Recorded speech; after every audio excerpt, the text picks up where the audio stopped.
Lane Glenn, president here at Northern Essex Community College. It's my great privilege to welcome you to the Heartland Technology Center, the third installment in our annual speaker series, and a very special one, 150th commemoration of the assassination of President Abraham Lincoln. You've got a real treat ahead of you this morning. Some wonderful presentations, including what I am sure will be a stirring rendition of the Gettysburg Address, a panel presentation, and a magnificent keynote speaker this morning. Just want to point out, we have great pride in the person who is bringing all of this to you today. As I've talked to a few people as they've been entering the room, one after another, they remark just how special a treasure Professor Rich Padova is here at Northern Essex Community College and across the Merrimack Valley. This is part of an ongoing series of things that Professor Padova has brought to our community. Most recently, they have included appearances by former Governor Dukakis, Governor Howard Dean of Vermont, campaign strategists and how campaigns are put together, a commemoration of John F. Kennedy a year or so ago, just a great range of things, as well as at each of these events, personal touches of his that typically include things from his memorabilia collection of presidential elections and all sorts of different things. He's a wonderful connector of people and institutions, knows an awful lot about history and politics, and has a great love, clearly, for American politics and of this country. So you're in wonderful hands this morning. Thank you very much, Professor Padova, for bringing this forward. Thank you all for being here. Enjoy the morning, and with that, I think I will hand things over to Professor Padova.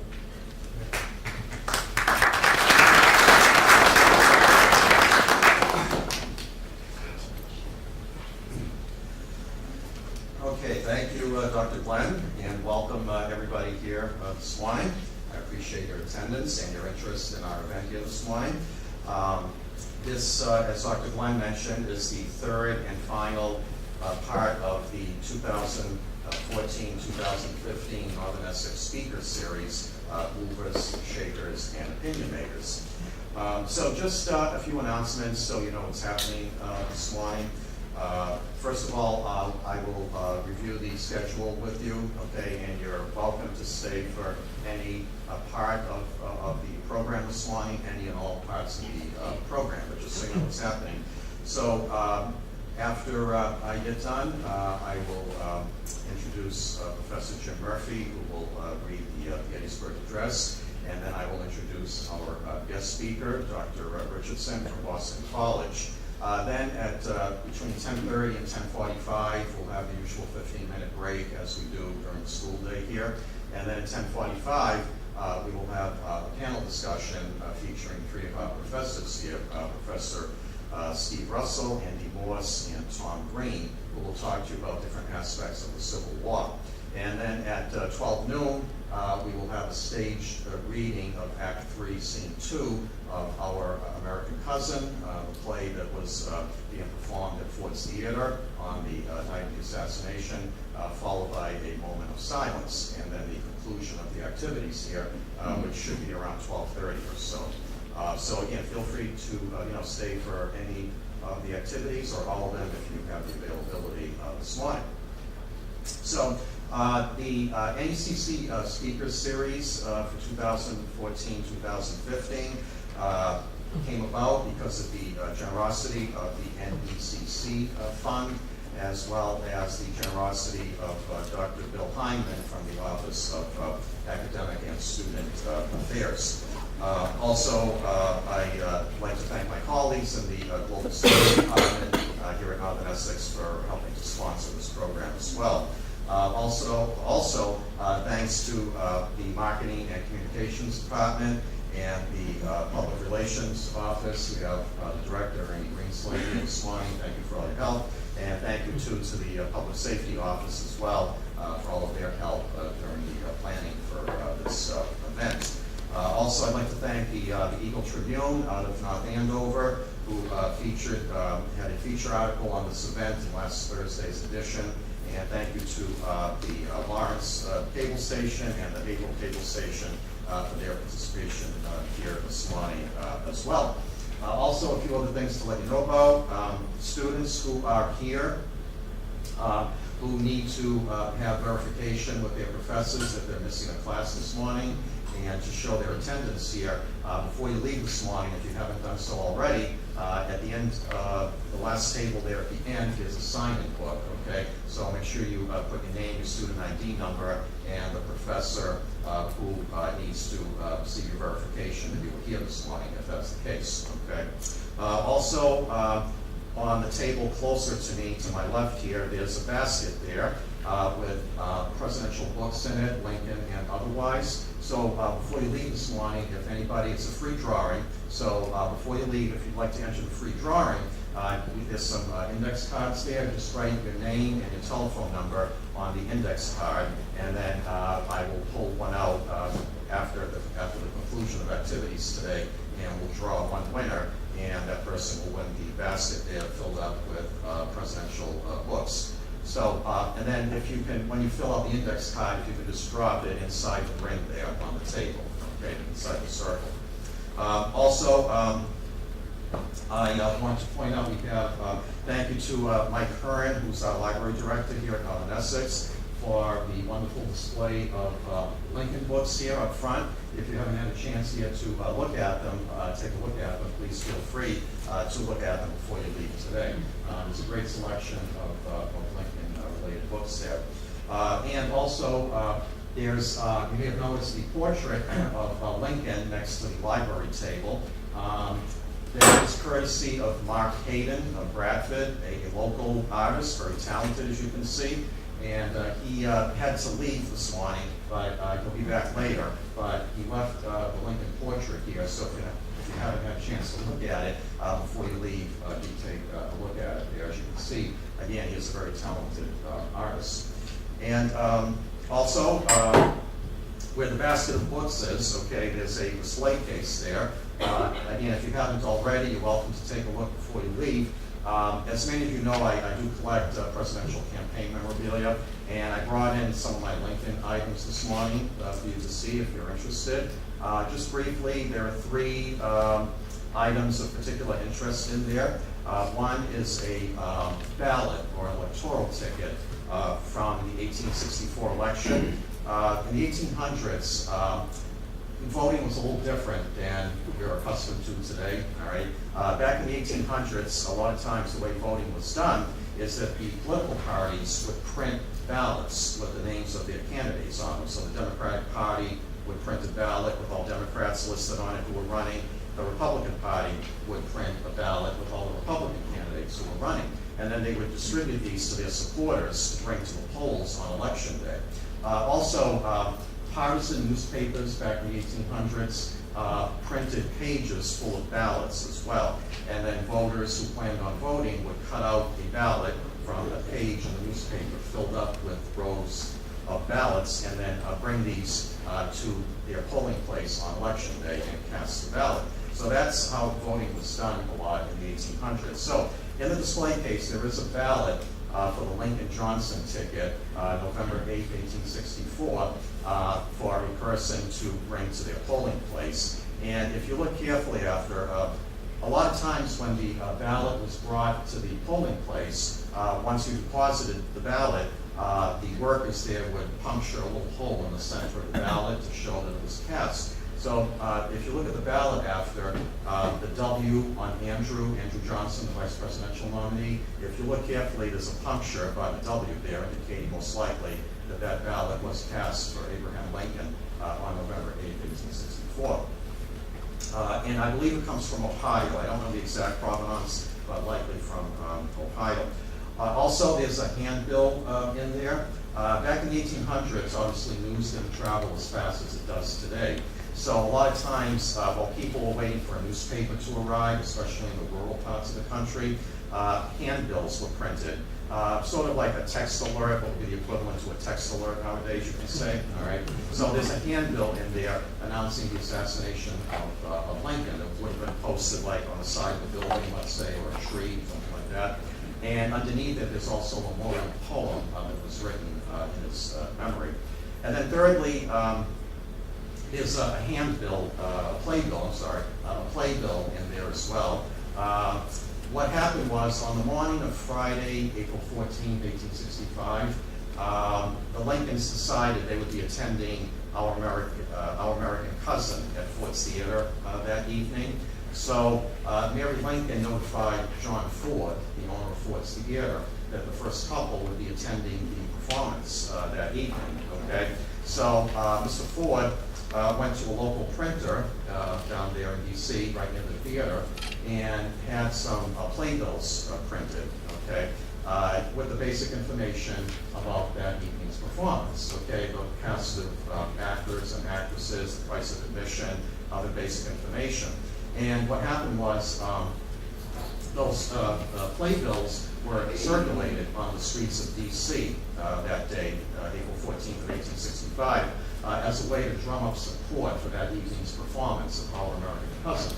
Okay, because it was what we call a benefit performance. The main actress, Laura Keene, she worked it out with John Ford that the profits or proceeds from that evening's performance would go to Miss Keene. All right. So Ford had the playbills printed up. They were circulated on the streets of DC that day as a way to drum up ticket sales for that evening's performance. Okay, and it did work. They had a full house that night, 1,500 people at Ford's Theater, who were an eyewitness to histories of the Lincoln assassination, which occurred at 10:15 that evening on Friday, April 14th. So again, if you're interested, just let me know about those items there. Okay.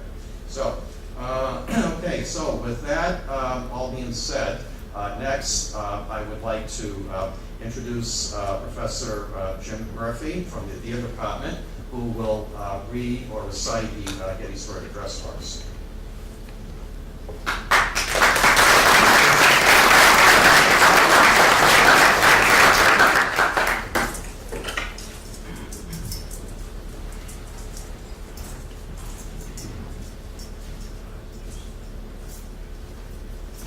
Fourscore and 7 years ago, our fathers brought forth on this continent a new nation, conceived in liberty and dedicated to the proposition that all men are created equal. Now, we are engaged in a great civil war, testing whether that nation, or any nation, conceived and so dedicated, can long endure. We are met on a great battlefield of that war.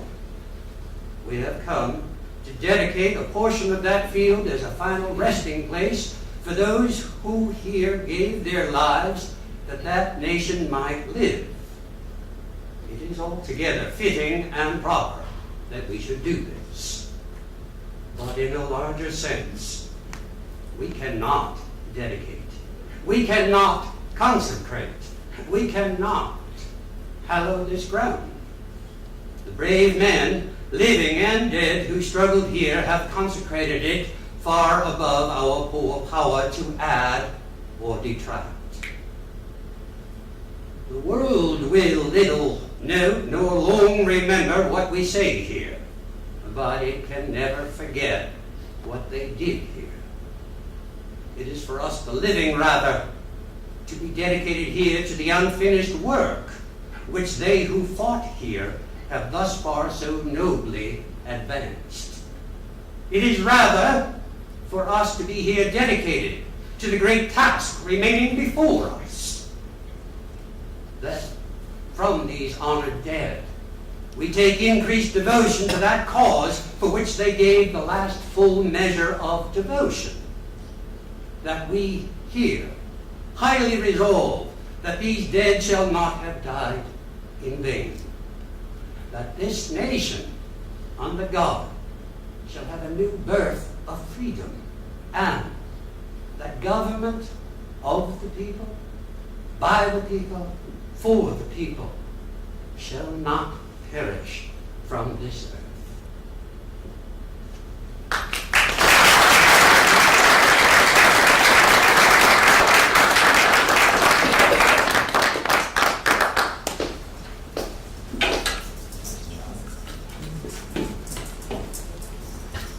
Thank you, Professor Murphy, for that stirring presentation on the Gettysburg Address. We appreciate your participation in this one. And thank you also, by the way, to the Lawrence Civil War Memorial Guard for their participation in this morning as well.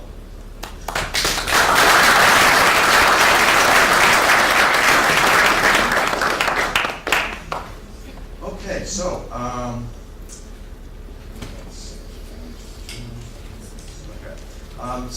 this morning now, next on the agenda is our guest speaker. And I will introduce her now. And we have today Dr. Heather Cox Richardson, who is a professor of history at Boston College and the author of 5 books about American politics. A 1992 graduate of Harvard University's program in the history of American civilization. Her first 4 books explored the Civil War, Reconstruction, the Gilded Age, and the American West, and stretched from the presidencies of Abraham Lincoln to that of Theodore Roosevelt. Recently, her To Make Men Free, A History of the Republican Party, 2014, was the second of her books to be named as Editor's Choice selection of the New York Times Book Review. Dr. Richardson writes widely for popular publications and is the editor of the web magazine Word History. She is currently working on an intellectual history of American politics and a graphic treatment of the Reconstruction era. She has been a professor at the Massachusetts Institute of Technology, Suffolk University, Fitchburg State University, the University of Massachusetts at Amherst, and currently at Boston College. She earned her bachelor's degree in American history from Harvard-Radcliffe, her master's in American literature from Harvard, and her PhD in American civilization from Harvard University. And she teaches 19th century American history at both the undergraduate and the graduate level at Boston College. Her early work focused on the transformation of political ideology from the Civil War to the presidency of Theodore Roosevelt. It examined the issues of race, economics, westward expansion, and the construction of the concept of an American middle class. And as I mentioned, she wrote her history of the Republican Party, To Make Men Free, examines the fundamental tensions in American politics from the Northwest Ordinance to the present. And as I believe I mentioned as well, she is currently working on an intellectual history of American politics and a graphic treatment of the Reconstruction era. Her other books, just so you know, To Make Men Free, okay, well I mentioned that, History of the Republican Party, Wounded Knee, Party Politics, and the Road to an American Massacre, the West from Appomattox, the Reconstruction of America after the Civil War, and North and West of Reconstruction, Studies in Political Economy, also the Death of Reconstruction, Race, Labor, and Politics in the Post-Civil War North, 1865 to 1901, and The Greatest Nation on Earth, Republican Economic Policies during the Civil War. Now, I think I probably recited more than 5 books, but I know you're a very prolific writer, and so I want to make sure I mentioned everything. So, ladies and gentlemen, and by the way, she is very much in demand as a speaker. We're very lucky to have her this morning, and I do appreciate her attendance here. She sort of has a tight schedule today, and I do thank her very much for making time for us this morning. So, ladies and gentlemen, please join me in welcoming Dr. Heather Cox Richardson.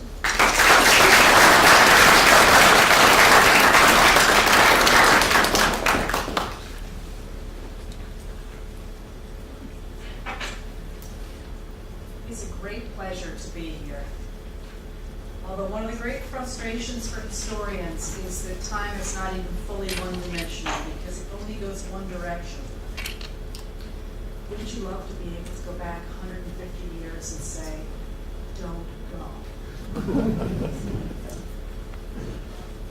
On November 19th, 1863, President Lincoln spoke at a dedication of a national cemetery in Gettysburg, Pennsylvania. When the battered armies had lived out of Pennsylvania after July's brutal fight there, They left behind them more than 7,000 corpses in a town that had fewer than 2,500 inhabitants in it. The heat of the summer sun was beating down, and getting the dead soldiers into the ground very quickly was imperative. A local lawyer urged Washington to establish a national cemetery in the town so that the soldiers could be interred there with dignity.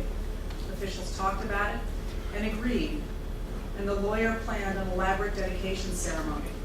The organizers invited state governors, members of Congress, and cabinet members to take the train down and attend. Finally, they asked prominent orator Edward Everett to deliver the keynote address. And then, almost as an afterthought, they asked President Lincoln to step up and make a few remarks. They probably thought he would not attend. This was a courtesy invitation, or that if he came, he would just say a few platitudes and sit down. But President Lincoln had something very different in mind. About 15,000 people gathered in Gettysburg for that ceremony. There was a program of prayers and music which preceded Edward Everett's 2-hour oration. Then there was another hymn, and Lincoln got up to speak. He was packed in the midst of a sea of frock coats, and he began. In his high-pitched voice, not a great speaker, he delivered a 2-minute speech, and that speech redefined the nation. President Lincoln reminded the American people what they were fighting for. He transformed into poetry the nation's founding principles. The slave owners stood firm on the fact that the Constitution protected property, including slaves, but Lincoln insisted that America stood for equality before the law.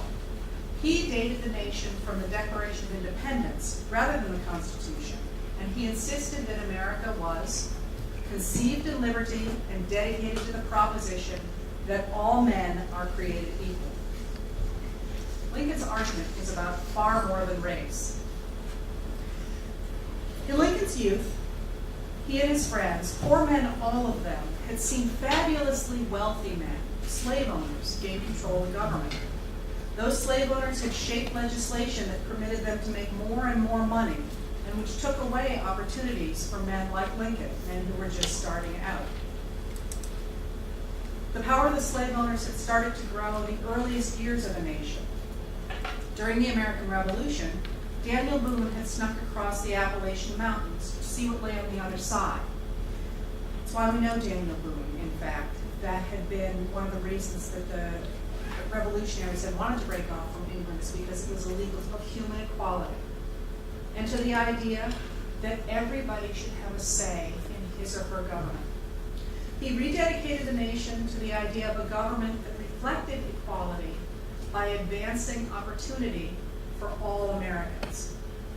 Now, just as in the 1860s, most Americans backed that vision. They backed the vision that Lincoln articulated so well in 1858 and again in 1863. But now, as there were then, there are also people who oppose those principles, both for racial reasons and for economic reasons. So I would suggest that now, as people did then, we have to grapple with the same questions that America did in the 1860s. What does America stand for? Does it stand for the Declaration of Independence and the idea of equality of opportunity? Or does it stand for the protection of property and the idea that a very few educated elite people should run the country? Well, President Lincoln was murdered by a Southerner who insisted on the latter version, that America was a country for white men only, a country that wealthy white men should rule. But when Abraham Lincoln breathed his last at 7:22 on the morning of April 15, 1865, 150 years ago tomorrow, he knew full well the answer to that question. Lincoln had not simply helped to end slavery. He had given his life for a new nation, conceived in liberty, and finally dedicated to the proposition that all men are created equal. Thank you very much.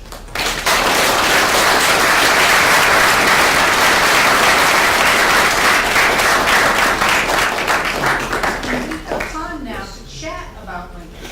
This is my wheelhouse, so if you have questions at have nothing to do with the Gettysburg Address or Principles About America, we could toss them around.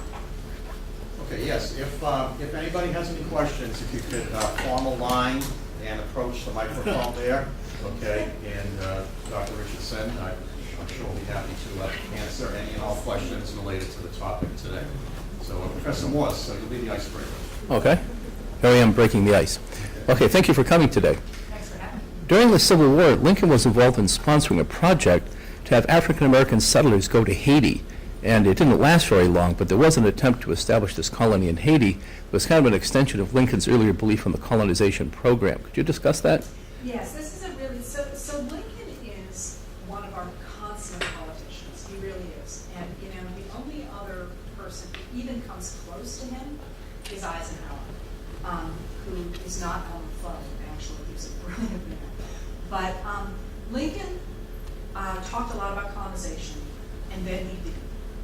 And what is interesting about the way he talked about colonization is that it looks pretty clearly as if it was a ploy to try and get border states to stay on board his emancipation ideas, because he has his final conference about colonization is right before he issues the preliminary Emancipation Proclamation, and he never talks about it, never mentions it yet. And it's really not feasible. The man's not stupid. He's trained in math. There's simply no way you could put 4 million people on boats and send them away. So I'm of the opinion that it was a political ploy to keep the border states on line. Mind you, the man was as racist as, not as racist as everybody in his day. Like, he had no biracial vision, like social vision or anything. He's not some great, you know, thinker way ahead of his time. But the colonization thing that people point to is, I think, a political thing. Now, the other thing people tend not to pay attention to with Lincoln is he actually proposed a 13th Amendment to the Constitution, which again, people tend, it dies dead. And he does it after the 1862 election when he takes a massive shellacking in that election. And he goes before Congress and says, okay, I hear you. You don't like my plans. You didn't like the preliminary Emancipation Proclamation, so I'm going to give you exactly what you want. Let's guarantee slavery for a few generations, and we'll pay the slave owners. And I forget what the third proposition is. But he says to Congress and to the voters, you don't like me? Fine, we'll do it your way. And they take one look at that and they go, wait a minute. We don't want to protect slavery for perpetuity, and we sure don't pay anybody for their slaves. And he creates a backlash. So it doesn't even make it into history books if he's done that. But if you want to look, it's on, you can find that on the American Presidency Project at UCSB. They've got that speech, and nobody ever talks about it. But that's another example where people, some of the websites will say, well, he was in favor of the 13th Amendment protecting slavery. He actually got thrown that. But again, I think it's a way to create that approach.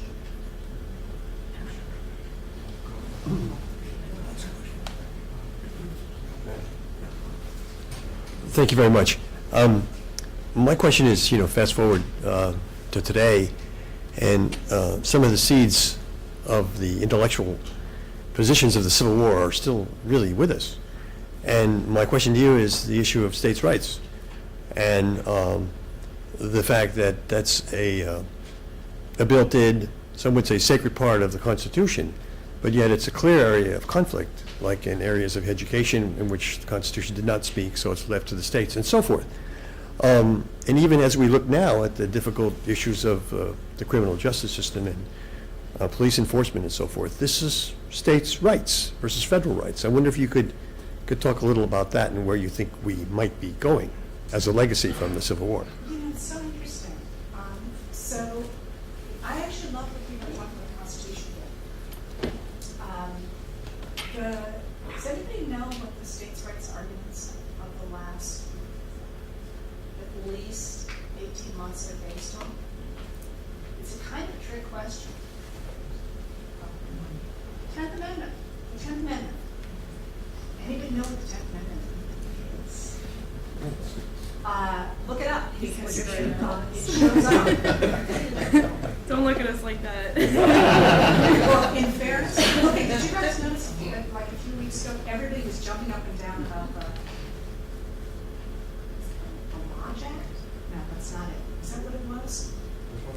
From the Jefferson, the Madison administration, when the 47 senators wrote to the letter to Iran, and everybody kept saying they should all be tried as traitors under the. No. There was a name for it. The guy's first name was George. I wrote a piece on it, even I can't remember. But everybody was acting like we should know what this bill is. And no, it was the guy was George. Come on, somebody's got a phone. Look it up. Logan Act, not the Logan Act. And like every newspaper in the country is like, well, this is a violation of the Logan Act. And I'm thinking, I have taught this stuff since 1997. I've never heard of the Logan Act. And everybody's acting like we should all know it. 10th Amendment, same thing. I had never heard the 10th Amendment discussed in a classroom until now, when it's really hot. And everyone's acting like they know what it is. Like, oh, we're not, we do not. But it's no accident that the 10th Amendment, which is being interpreted as reserving all rights that are not explicitly enumerated in the Constitution to the states, is being recalled now. Because, of course, that's before the 13th, 14th, and 15th, which changes the entire dynamic of the American government. Because one of the things that the Republican Party does, the fight between Democrats and Republicans, is the Democrats create our first national system. They expand the federal government into everything, really, but they create our first national taxation. That's what we do, where we get the IRS. So tomorrow you can not only more Lincoln, you can thank the Republicans for the income tax and for the national taxation, for the IRS, for the Homestead Act, for the Land Grant College Act, when they expand education, the railroads, ending slavery, of course, our national monetary system. The reason that if you look at your bills, billfold and look at your bills, they're actually only green on the back. It's black ink on the front. Everybody thinks it's green on both sides. It's not. That's why they're called greenbacks. That comes from the Civil War as well. That increase in power during the Civil War was a Republican project, and the federal government becomes very, very powerful. And after the war, the Democrats who stand against that never really let go of states' rights. And that continuing pressure between the Declaration of Independence and the Republicans expanding the federal government to increase opportunity immediately gets pushed back by Southern Democrats, Southern white Democrats, and Northern Democrats who say it's exactly what James Henry Hammond said was going to happen. If you let poor people vote, they're going to vote to have the government do things like schools, railroads, homesteads, hospitals, and they're going to use tax dollars to do it. And by 1871, they're already saying this is a redistribution of wealth. This is communism. It's 1871 that people start talking about communism in America. And that language that's laid down during the Civil War and afterwards, the exact same language we're still hearing today. Interestingly enough, when Johnson vetoes the 1866 Civil Rights Bill, one of the things that's, I'm sorry, that one, but then the vetoes come very simply at a very similar time. The Expansion of Freedoms Bureau bill, one of the things that was in the Expansion of Freedoms Bureau bill was federal schools, or not federal schools, money for schools for white people as well as black people. It's a class thing, not a race thing. And Johnson says, you cannot do this. This is a redistribution of white tax dollars to blacks or black students, and it is both a racial and a class redistribution, and there's no precedent in this for American history, for this American history. In fact, it was patterned exactly on the Land Grant College Act. So that moment is, really significant when and nobody pays attention to that. They think the Department of Education started in the 1890s. It didn't. It was a response to that. That moment sort of throws the bomb in the air and says we're going to hang on to states' rights, and we've never lost that. Interestingly enough, if you do a search of the word states' rights in the New York Times in the late 19th century, it comes up 3 times, 3 periods, and it's always over quarantines. When business, especially cattle, when cattle ranchers want to be able to range their cattle more freely, but they're carrying a lung disease that's wiping out the herds, the federal government wants to corral them, and the guys who own the cattle keep saying, you can't stop us. We have states' rights here not to do that. So it comes up with the cholera epidemic in New York, and it comes up with another epidemic as well. And then, of course, it's coming up in 1954 Bradley Board of Education, just that really sets it off. Question. How was Lincoln's views in conflict, or were they same with Mary's? Mary Lincoln. Oh, Mary Lincoln, you know. Okay, so Mary Lincoln gets a really bad rap because Robert Todd and her son's a jerk, right? He's just a total jerk. He gets her incarcerated in a mental institution without any legal representation. As soon as she's able to get a lawyer, she gets out. Mary Todd is never given as much credit as she ought to get. She is really, in many ways, I don't want to say that, she's instrumental in his rise. She is very well connected. She's a Whig from Kentucky, well connected to Henry Clay, who is the most important lady of his day. And she is really astute in a way that Lincoln is not always. So you've all heard stories about how much money she spent and how she was a crazy shopper. Okay, again, put around by her enemies, because what the story is that in the 19th century in Washington, the most important politician has the best parties. It's imperative to have good parties. And Lincoln's chief rival in the Republican Party was Salmon P. Chase, whose daughter, Kate Chase, was a total party animal. And she did up this whole house in Washington, and a rich banker picked up all the bills for her. So she was trying to make her house the centerpiece of Washington society so that her father would become the 1864 president rather than Lincoln. Mary Todd saw this, knew it was happening, so she redecorated the White House, even though it was during the Civil War. But Lincoln would not let a rich banker pick up the bills. So it becomes this great scandal that she has put so much money in the White House. In fact, it's a political move, and it's very smart. She is a torn woman. Her children are dying like, I shouldn't say like floods. She loses a lot of children. Her brothers are fighting for the Confederacy. She's being attacked as being a traitor. Lincoln is a brilliant man who has done wonders for this country, but okay, who would want to be married to the guy? He probably was bipolar. At least he certainly suffered from depression. He was so spacey. At one point, he walked right by their houses and forgot to go into it. He was not an easy man.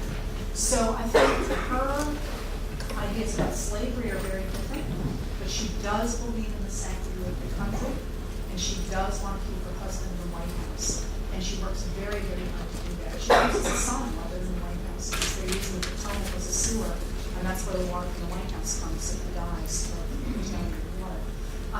She's a woman who's got a really bad rap, but she's worth respecting more than we do. I was just going to ask, isn't Henry Hammond's vision kind of apparent today with like wealthy corporations and people having pull on like advertising and swaying votes, the way that like wealthy lawyers and stuff would leave people fighting things in court until they're dead, and then the family deciding what to carry on? Like the slave owners in Kentucky. Yeah. Well, the language, there's absolutely no doubt about it. The one thing that is interesting, though, that now I speak about this stuff a lot, is that there is this sense. I don't necessarily talk about people today, but there is this sense that these guys are they're deliberately advancing a view that makes them masters of the universe, only because they want to be masters of the universe. I think what's really interesting about the slaveholders and the robber barons in the 1890s, and certainly the guys in the 1920s who end up running the country and thinking they've done a brilliant job until it all crashes. And even then, some of them think it's not their fault. The problem is public workers have taken too much money, like teachers. That's what they blame in the 1920s for the depression, the teachers who took too much money. They really believe that that's the way that society works. They really believe that there's a very few people who are moving society forward. They're spending their time thinking, and they have really important friends, and they're innovators, and they're the ones who really understand how things work. And the rest of us, You know, we're kind of out far. We're not very Or important. does it kind of get to a point where too much money causes the exact mirror effect of people not being like, you know what I mean? Like it makes them greedy and it makes them not really see or, you know, do things for actual human rights. Your generation gets to decide that, don't you? Not really, it's kind of too late. Oh, do you think it's too late? No, that is not the message you were supposed to take. It's not assassinated, and a lot of this stuff is stepped on, including the Constitution, and a lot of things that he kind of tried to make a point, but didn't really, they kind of got clouded over in history, that's the way I see it. I Oh, mean, but he was a great remember- guy, but, I mean, he got assassinated, it's horrible. A lot of stuff died with him, I think, really, that's kind of. Is that what you guys think? That's what one person thinks, okay? I mean, look, Henry We're not Hammond's, great Henry math, Hammond's but there's vision like is more all important these than people and there's all these people. And yes, they got lots of. But he like There's all these he tried to people. put an end to something and it didn't really like work 100%. You know what I mean? Like it's a good voice and a lot more people should kind of stand where he stood, but there's not many. So do you think that institutionalized slavery ended, but there's... No, that's obviously a step forward. I'm not saying that he didn't take a big step. I'm just saying big picture wise, he didn't really go to the full extent that he was trying to push it. That's all I'm saying. I'm saying we still have a ways to go. Well, although, I mean, yes, he ended institutionalized cruelty, but would you say that, in a sense, in this country, even in today, there's a form of slavery that's not, we don't call it the same Exactly. thing? In currency hides that. The way I mean, look the at- mudsills and what is that what the word was? Mudsills, The term, yeah. I'm not mudsills. saying any of us are slaves, but I'm just saying we're more of a There slave are. to the corporations. Because, I mean, I pay out of pocket to go here. I don't have any help from the state. I don't get any help to go Yeah. here. And then, you know, depending on where I want to go, I'm stuck in a certain financial situation of where I potentially want to go to school. I mean, and then there's other people, because they have money, can get higher education in excellent schools that maybe they don't deserve to go to. That's exactly what Lincoln's doing. And some people don't even have transportation to get to school, of course, pay for their stuff. And people work for $8.50 an hour, you know, maybe they have kids or whatever, and So what do you see as the solution to that? we're all in the There's same some place states that here. have minimum wages that are a lot less than the north. So it's way easier to be born in the north than move down south and obviously be in a less, you know what I mean, area. But also in a global sense, China is kind of the mudsill of all the corporations here. It needs them to pay them 10 cents an hour and all that. There's slaves over there. So you okay with this? I'm not saying that I'm okay with it. I'm obviously saying that it's kind of a vision. Obviously, it was just for America. I wasn't, you know, preaching to the world, but someone should, you know. It's happening all around still. So we're just turning America into we're wealthy and good. I mean, I guess that's what we're moving towards, and we're having other countries that aren't mudsills. Well, there's two versions of the truth. There's the romanticized version of America, and then there's what's actually going on. You know what I mean? So, where do we go from here? Well, that's a question. I mean, look at your generation. Where do you go? I mean, you know, if you're following politics, you know that the big question. Well, everyone's blind and deaf, buried in technology on their phone and looking at Do you think reality TV. Do you know what I mean? I think 99% of people are distracted. I think a lot of people. It's just a distraction. No one's paying attention to anything. But this old guy that I talked to, the guy that I help out where I work, he told me, and he asked me a question he was kind of like really crazy about it. He said, why does no one in our generation riot like they used to? That's what he said. So we used to step up and like protest. No one does that anymore. Everyone's just got their face in their phone. I don't know. People, That was just his people view. were throwing tea into a harbor, you know, a few hundred years ago, and now we have to keep our headlights on at all time. You don't see anybody protesting that. I mean, I'm not saying it's a bad thing, but there's certain things that are happening in this state, in this country, that we should be outraged at, and everyone is silent. You know what I mean? I'm hearing two people who aren't. Yeah, but who are you? I mean, you're obviously a great voice, and like, you've written a lot of books, and you probably are, you know, a More milestone educated. in time. But at the same time, if I was preaching to you my beliefs, it's not like you could go to the Capitol and change it, or the UN and say something that would change the, you know what I mean? Well, you know, I'm just looking at, there's two of you. I'm not great at math, but like, there's a lot more of you too. And there's more people over here, so I'm guessing, what am I thinking? 10, 20. You have 40 people right here. all right? But I'm saying people like me are dying out. People that step up and say things. I'm sure there's a lot of them, and Lincoln is one What of about them. the rest of you guys? Are you all dying out? Do you know? No, they're not. They're not dying out. And I don't think enough people are educated. If you educate people, then you can get your voice heard. And I mean, even our education system today is it's screwed up. My It's better public than it used to be, education was so- like a joke, you know. This guy behind you. I think, like me personally, and this might go for a lot of other people in the room, is I'm not extremely smart, but I am intelligent enough to know that at 21 years old, I probably have no idea what I'm talking about. So I just want to sit down and listen and learn something rather than join in on a debate when I may make an ass out of myself making comments that might hold no weight. So I think a lot of people might not stand up and make comments because they're more interested in learning before they make their own judgment. So I think it might not. Have a pretty good idea of what you think. Not necessarily. I mean, I think that at 21, honestly, most of us, me included, I just want to go through school, figure out what I want to do with my life. You know, I'm obsessed with like having fun and like girls and getting drunk on the weekends. That's what life is. So it's really not like my opinion and my perspective on society and life is really as experienced as someone who's in their mid-30s, 40s, 50s, and has seen more out of it. So I think I would respect that opinion more consistently based on more knowledge. So it's not that I necessarily don't think that anything I believe holds any weight. It's just that I think a lot of people in the room might be more inclined to listen to what you have to say rather than, and I'm not saying it's wrong what either of these two are saying at all. I'm just saying that I think a lot more people are more inclined to listen and learn rather than insert their own opinion when they might not feel one way or the other quite yet. Well, can I just say on this front, you know, I've been at this for a while. I first started teaching in '87, and I firmly believe that your generation is brand new in a way that nothing has come before because of the internet. You think differently, you interact differently, you organize differently, you see things differently. One of the reasons I love to teach is that it's always, you're always blindsided by your generation. Even 10 years ago, it was very different. I'm not saying it's all been great, there's some downsides of it too. But the point is that my generation, we can't do it for you. We truly do not see the world the way you guys do. We don't think, I was thinking of like a Celtic painting. You guys see the whole picture.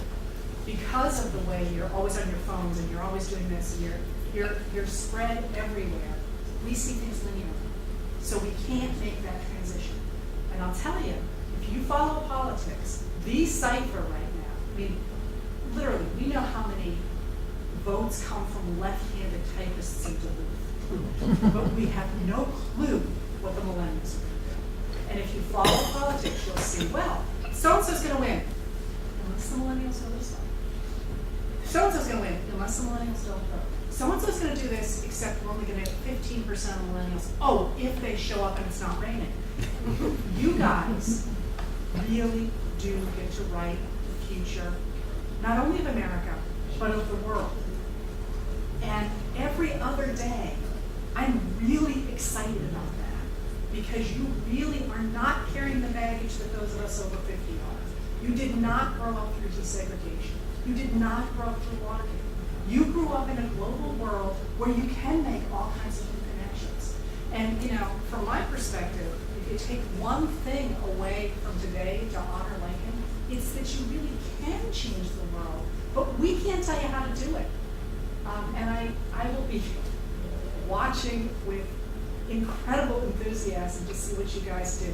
And if it really is just playing Game of Thrones or whatever it is, I will die very sad. So do it for us. I'm afraid I have to go teach,